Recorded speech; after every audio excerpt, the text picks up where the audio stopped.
The Formosa plant made polyvinyl chloride, or PVC, in 24 large vessels called reactors that were arranged in groups of 4. Inside each vessel, thousands of pounds of highly flammable, toxic vinyl chloride reacted under heat and pressure to form PVC. An operator controlled the process from a panel on the upper level. When the process was finished, a second operator would walk down the stairs and open valves on the reactor piping to transfer the product out. After completing the transfer, a worker back on the top level would then clean out the inside of the reactor with a high-pressure water blaster. The worker would then go to the lower level and open the reactor bottom valve as well as the drain valve. Water emptied onto the floor into a drain. On the evening of the accident, an operator started cleaning reactor 306 with the water blaster. He then walked downstairs to drain the water out of the reactor that he had been cleaning. But he made a critical mistake.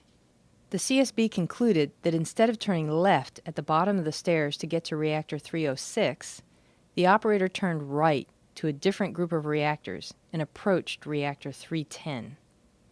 But reactor 310 was not in the cleaning process. It was pressurized and heated, in mid-cycle, making PVC. The operator turned switches to open the reactor bottom valve and the drain valve. The drain valve opened, but the reactor bottom valve remained shut. An interlock blocked the air supply to the valve's actuator.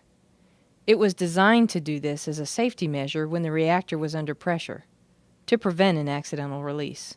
But instead of checking to see why this valve would not open, the operator decided to bypass the interlock.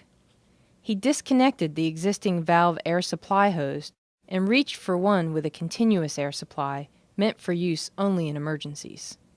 He connected this hose to the valve. It opened. Suddenly, the highly flammable vinyl chloride mixture began rushing out onto the floor, producing a loud rumbling noise that sounded to witnesses like a jet engine. Workers smelled vinyl chloride, and the vapors triggered an alarm. The shift supervisor rushed toward the reactors. There he saw reactor 310 spraying vinyl chloride onto the floor, where there was already a foaming mixture 1.5 feet deep. Believing he could stop the release, the supervisor raced to the upper level and told operators to open valves, which would relieve pressure in the reactor. The supervisor and one operator then tried to get to the lower level through an interior stairwell, but were stopped by the overwhelming odor of the vinyl chloride vapor. The operator remained on the upper level. The supervisor headed down to the lower level on an exterior stairwell. Just then, the vinyl chloride ignited and exploded violently. Witnesses reported 3 or 4 additional explosions. 4 workers were killed immediately. The 2 operators who had been working at the top of the reactor, and 2 operators who had been on the lower level, including the one who had apparently opened the reactor bottom valve. A 5th operator, who was seriously burned, died 2 weeks later. 2 other workers and the supervisor, who had been in the exterior stairwell, were seriously injured. The force of the explosions destroyed much of the plant, including the laboratory and the safety and engineering offices.